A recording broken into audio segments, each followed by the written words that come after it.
ఒక స్నేహానికి అనిర్వచనీయమైన ఒక ఎగ్జాంపుల్ ఇద్దరు.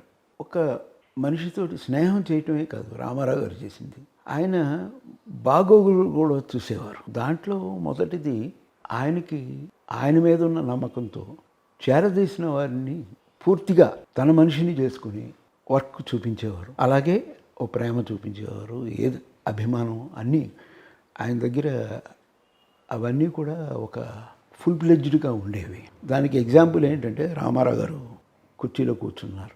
అప్పుడు తీయబోతున్న సినిమా నిర్మాతలు దర్శకులు కూర్చుని ఆయనకి ఎంపిక చేసిన కళాకారులు అంటే నటవర్గం కానీ సాంకేతిక వర్గం కానీ వీళ్ళందరినీ వాళ్ళు లిస్టు చదువుతున్నారు. మొదట హీరోయిన్ దగ్గర నుంచి ఆరంభించేటప్పటికి వచ్చి ప్రతిదానికి ఆయన శభాష్ అని ఎంకరేజింగ్ చాలా పాజిటివ్ అప్రోచ్తో చెప్పేవారు. ఆయన చాలా ఎంతూసియాస్టిక్గా సంతోషంగా, అంటే ఒక అనుమానం అనేది ఒక సంశయం అనేది ఉండేది కాదు ఆయన మాటలో, నిర్దిష్టంగా ఉండేది. అలా చెప్పుకుంటూ వెళ్తూ ఉండగా సాంకేతిక నిపుణులు కూడా ఒక్కొక్కరి పేర్లు చెప్తూ ఉంటే సంగీతం దగ్గరికి వచ్చేటప్పటికి ఆయన చెయ్యలా ఆపేసేవారు. మా రాజుగారు ఉన్నారు ఆయన చేస్తారు అనేవారు. ఇది నిత్యం ప్రతి పిక్చర్కి జరిగేది అనమాట.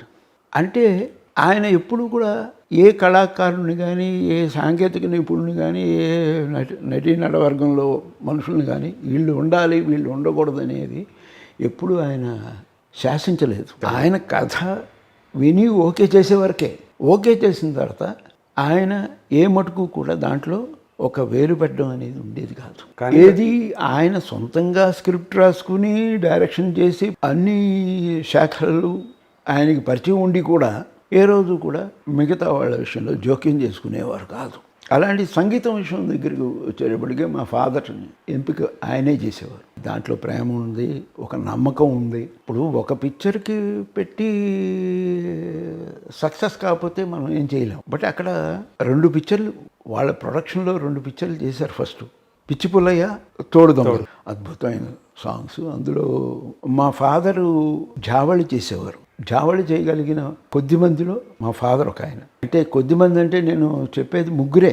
ఆ ముగ్గురులో మా ఫాదర్ ఒక ఆయన జావళి మ్యూజిక్ చేయాలంటే. ఆ జావళి ఆ రోజుల్లో జానపద పిక్చర్లు రెగ్యులర్గా చేసేవారు కదా రామారావు గారు. ఆల్మోస్ట్ ఆల్ అన్నిటికీ ఫాదర్ చేసేవారు. సో ఒక మంగమ్మ శబదం తీసుకున్నా, ఒక పిడుగురాముడు తీసుకున్నా, ఇంకో పిక్చర్ తీసుకున్నా కూడా అన్నిటిలోని కూడా జావళి ఉండేది.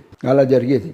అలా రామారావు గారు అంత అభిమానించేవారు. అసలు ఒక ఇన్సిడెంట్ నాకు చిన్నప్పుడు ఇప్పటికీ నేను మర్చిపోలేను. అప్పటికి నాకు ఒక 11-12 ఏళ్ళు ఉంటాయి. చిక్కడు దొరకడు పిక్చరు ఆరంభించబోతున్నారు. లాస్ట్ మినిట్ వరకు అదే తర్జన భజన జరిగింది. ఎవరి మీద రేటు అని దాంట్లో అది మరి అక్కడ జరిగిన ఎందుకు ఆ పాయింట్ వచ్చిందో తెలియలేదు. రామారావు గారు మటుకు రేపొద్దున కంపోజింగ్ అనగా రాత్రి 11:30కి ప్రొడ్యూసర్స్ వచ్చి, రాజుగారు రేపొద్దున కంపోజింగ్ ఉంది మీరు వచ్చేయాలి మీ అని 11:30కి తేల్చి చెప్పారు. రాత్రి చిక్కడు దొరకదు. ఆయనకి మా ఫాదర్ అంటే ఎంత అభిమానం, మా ఫ్యామిలీ అంటే వారి మిస్సెస్ సౌతారకం గారికి అంతే అభిమానం. మేము సొంత ఫ్యామిలీయే. నేను ఇక్కడ సొంత ఫ్యామిలీ లా అంటలేదు, సొంత ఫ్యామిలీ.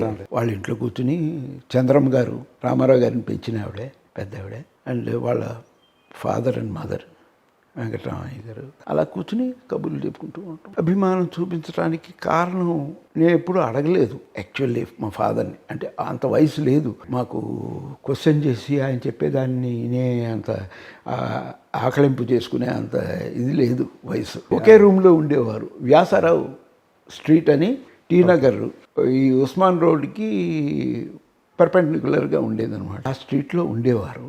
అక్కడ ఒక రూము తీసుకుని కొంతమంది ఉండేవారు. దాంట్లో రామారావు గారు, డైరెక్టర్ యోగానంద్ గారు, ఆ తర్వాత డైరెక్టర్ టి ప్రకాశ్రావు గారు, తాతినేని ప్రకాశ్రావు గారు, మా ఫాదర్ ఉండేవారు.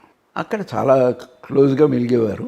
అక్కడి నుంచి ఆ ఫ్రెండ్షిప్ అసలు ఇంకా అది మా ఫాదర్ ఉన్నంతకాలం అలాగే ఉండింది.